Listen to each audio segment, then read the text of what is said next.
What's going on, guys? Steve from Masters here, and today I'm going to show you how to fix the gauges on your truck that don't light up all the way. Alright guys, here's what I mean. So you see how this side is really bright, and right over here where the fuel and battery gauge are, they're like really dim, you can barely see them. Normally they're fully lit like the other side, and recently they went out like that. So that's what I'm going to show you how to fix. So to kick this repair off, what you're going to have to do is remove these fascia plates on the side. So this side, mine doesn't fit, like it broke off. So you're going to need a Torx. So this is a T20. So you'll have to remove one screw there, and then there's two behind here. Now, just in case you're unfamiliar how to get rid of these, take these off. They normally just pop right off like that. And they'll, like that. You can see their little clip things right there on the back. And then of course there's the other screw. Now of course this one, someone like broke the backing, so there's something. So you take both those out. You also have to take off the headlight knob, which if you really want to know how to do that, I have other videos, but basically you reach behind here, pull a tab, and it pops right off. Really easy. And then this whole bezel will come off. So that's what I'm going to do. Okay, so here we are, we have the bezel off. Now, one thing when you're taking this off, once you get it most of the way off, you're going to want to unplug the fuel selector switch. You just pry this tab back just a little bit, don't break it, and it pops right off. The rest of the bezel is held on by clips. As you can see, something like this, and they all just pop off nice and easy. And that gives you full access to all the screws that hold the whole gauge cluster in. Another thing that's helpful getting that bezel off is shifting the truck into first or second. That way the lever is out of the way and the bezel can just come off nice and easy. So the next thing we're going to do is undo all the screws that are all the way around. I'm going to pull this out, bring you guys back. Okay, so once you've had this unscrewed, one of the things you'll find is it doesn't want to slip out that easy. So what you're going to have to do is remove the collar piece around the steering wheel. So basically you reach up underneath and there's 3 screws that hold this bottom piece in. So 1, 2, 3. That will pop off and that loosens the top piece. Now the top piece won't come off unless the key tumbler is out, which is right here, just in case you want to know how to do this. How you get this out, that hole right there, there's a pin. You just push in it with anything small to fit in the hole, and the whole key tumbler will actually come out, and you'll pull that off with that whole collar piece.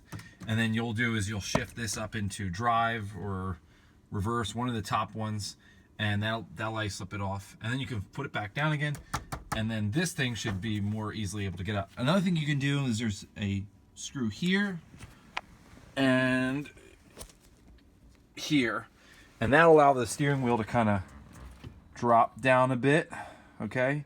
Giving you just a little bit more room. It's still gonna be snug getting this out, but gives you a little more room. So I'm gonna pull it out and I'll bring you guys back. So you know I like making things easier. So I decided instead of having to go through the hassle of pulling it out and unplugging all the stuff in the back, I found you can just tilt it right out, you see? And on the back side, you'll see these black knobs. If you just turn one of those, it'll pop out. Turn that off. It will pop out. So that's one of those black knobs. You turn it, pop out. And that's your light bulb. Now you're probably thinking, man, where am I going to get this light bulb? Well, don't worry, because there we go. Those pull out, and that's what the light bulb looks like. So now all you need to do is go to your auto parts store, and there's a little serial number on the side of the bulb there. Just go look for this bulb, and you've got it. And then basically putting it all back together is the reverse of how I showed you. So I'm going to go do that, and then I'll show you what it looks like when it's all finished. All right, so there's a lot that happens behind the scenes that I don't show you guys, but here's one of them. So I haven't put it back in yet because I noticed something that I wanted to take care of, and it was how dirty the cluster was. So I don't know if you remember this in the first few videos, but you see all this brown gook and stuff all the way around the edge. As you can see, it really has done its toll to the piece of plexiglass here. But there was also all this dust and gook all behind here. So I actually took the air compressor and actually blew all the dust out, and then I took a damp rag and then I kind of did whatever I could to kind of clean it up. And then of course this thing I just took in and I cleaned it in the sink. But all the streaks there are from previous cleanings where it was in place. So you probably, if you bought a new one of these, this thing's would look pretty good. But that's the kind of thing I do behind the scenes.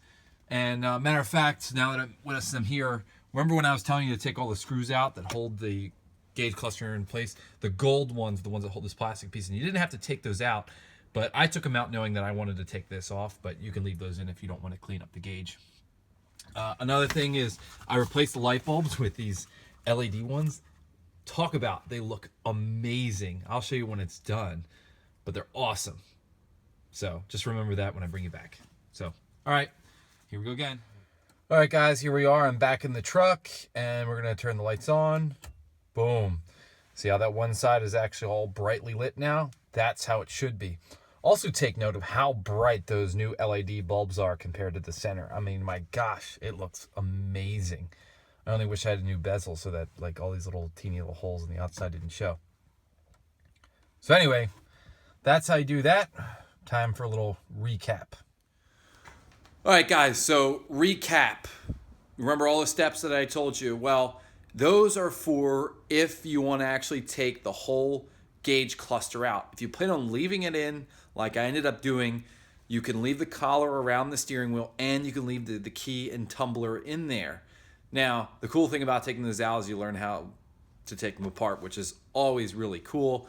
But as you can see, you were able to reach behind and actually get most of those bulbs. I take it if you really wanted to replace like the light bulbs around the speedometer, you'd probably want to take the whole gauge cluster out. But look, at the end of the day, you guys only have a certain amount of time to do this. It's usually on your weekends. It's your time off.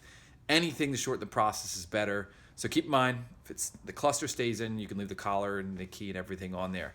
Otherwise, everything's just pretty simple putting it back together. And I highly recommend you check out those LED bulbs.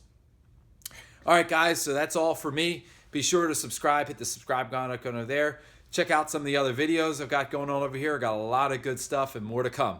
Stevie from the Minimasters, thanks for watching.